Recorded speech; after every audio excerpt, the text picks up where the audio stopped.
Yeah,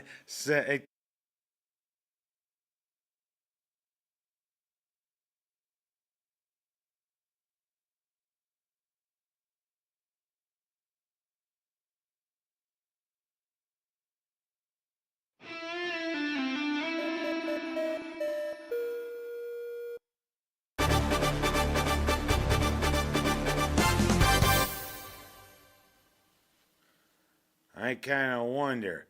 I mean, with this past week, did we wake up the ghosts of the Cleveland Browns of the early 80s for both Syracuse and for Buffalo? It was cardiac kids type football. But I mean, let's first talk about the Orange, our old friends over there to the east, Yukon. I mean, heck, our rivalry in basketball has kind of gone dormant. But I mean, heck, the rivalry in football is alive and well, and we're going to keep it going for a few more years. But I thought Syracuse had enough to beat UConn. But for 3.5 quarters, we played like, you know, I kind of wondered who was calling the offensive plays. Somebody who was offensive? Heck, after Angeli threw that interception, a bad interception, midway through the fourth quarter, I thought, you know what? This is it. Heck, I was one of those who nearly headed for the exits, but I had to seek out an old friend of mine I hadn't seen in years. Thankfully, I saw him. Once I saw him, they turned the tide. It was like somebody gave smelling salts to the prisoner there in Cahill, U.S. Marshal. Huh? That's the way it looked like with the Syracuse offense there. They finally woke up. And yes, Angeli kind of looked like angels. The way he was delivering that ball. And Justice Ross Simmons, he could be the next star at wide receiver when he woke up. And boy, did SU wake up in time. This kind of win, I think, salvages a season. A big 27-20 win in overtime. Almost said loss. Well, hey, it was a loss for UConn. And I mean, heck, it almost could have been a lost season had we lost to UConn. Even with our old friends, which I think is pretty much a victory coming up. Yep.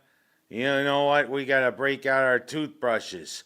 We got the guys from the almost Ivy League school coming in this Friday. Yeah, it's our friends, Colgate. You know what? Let's practice.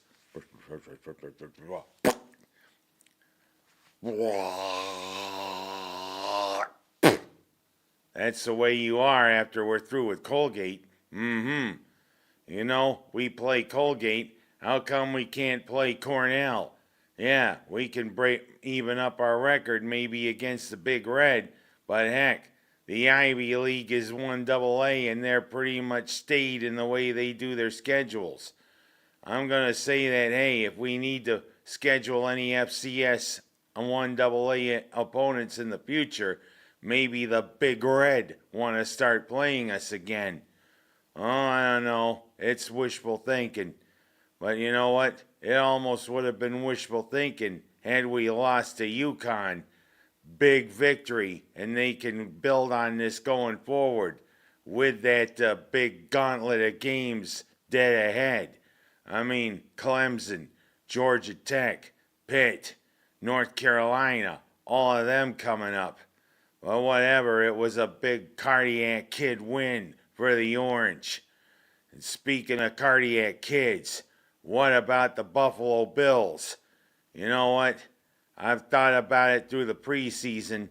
I saw how his defense performed last year and the way his defense performed through a vast majority of this game. Bobby Babich, I think, needs to go. Yeah, for most of the game, they could not play defense. Heck, it was porous and it was horrible the way they were against Derrick Henry, Lamar Jackson, and they were porous against the pass. And yeah, Baltimore went up 40-26. And I was one of the ones who kind of left early. Yeah, I left my bar, but hey, there is such a thing as a radio in my car. I was able to listen to that first touchdown there, and then once I got home, I was able to watch the second touchdown and the winning field goal from a guy who was on a practice field in Arizona the week before, who had just been signed a couple days prior by the Bills, a longtime veteran trying to keep in shape, and he's there because Tyler Bass is injured. Well, you know what? Welcome to Buffalo, and what a nice way to win, 41-40. And I mean, I'm gonna just to say to those people who are just pissing on people who left early, hey, if you saw how that defense was playing, you know what? You probably would have left early. You know what I mean? Heck, but I mean, Josh Allen and the Bills showed what heart they have. And yeah, even without big name wide receivers, we're still winning. And let's keep it going against a team that seems to have found a running game. They found it in their game against Pittsburgh, even though they still lost. The New York Jets are on the horizon. You know what? Let's go down to MetLife Stadium and let's beat our old divisional foes, who are now led by Aaron Glenn, who I think is going to be a successful coach. You know what? He brought a new identity to the Jets. But you know what? We're still the Bills. We can still win.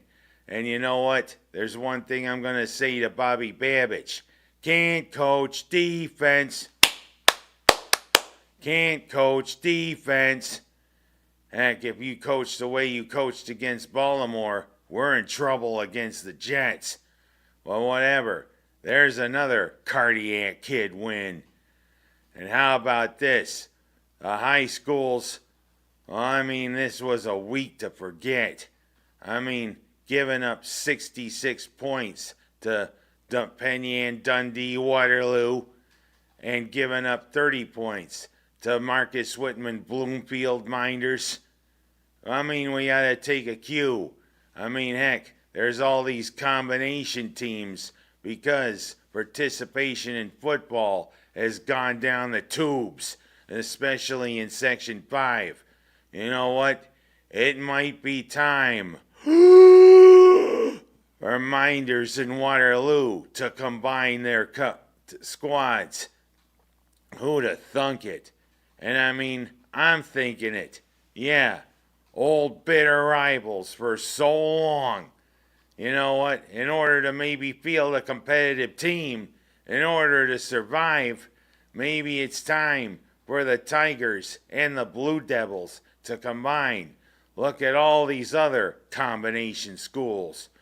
Who'd have thunk Penny and Dundee would have combined their squads? Who'd have thunk Marcus Whitman and Bloomfield would have combined their squads? And who'd have thought, further up west in Section 5, that Leroy and Caledonia Mumford, another two schools who are bitter rivals, would combine their squads to survive. What's next?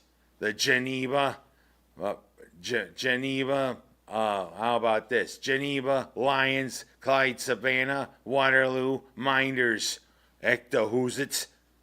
That's what would be their nickname, if you know what I mean. But you know what? They're doing all this to survive. But I'm throwing a thing out there. How about more participation in football, guys? Yeah, I know. The training and everything isn't like it was, and everybody's just so concerned about injuries and that. You know what? Football makes teenage guys men. It teaches them discipline. It teaches them character. It teaches them integrity. It teaches them teamwork. You know what? How about trying to build things back up and get participation back up in high school football? You know, I'm kind of wondering who's going to coach defense for the potential Waterloo Minders Echtahuzits. Is it Bobby Babich? We might see something there. And last but not least, who thinks this might be it for Mike Gundy? You know what? He's had a great 20-year run as Oklahoma State's coach. He's been a coach I've always liked. Because he says what he feels. He just doesn't have any cue. He doesn't have any script. He just says what he feels. A la Bobby Knight, a la Mike Leach, and several other coaches, God rest their souls. But you know what? After getting pasted by Oregon 69-3, especially when you had something to say about the athletic budget of Oregon compared to other schools, Oregon, I think, decided to rub it in Mike Gundy's face. But the last 10 games against Division I AA opponents for Gundy, yeah, it's like the Cowboys have become cowpokes. And I'm afraid Mike Gundy's time as the coach of Oklahoma State may have come to an end, which is sad.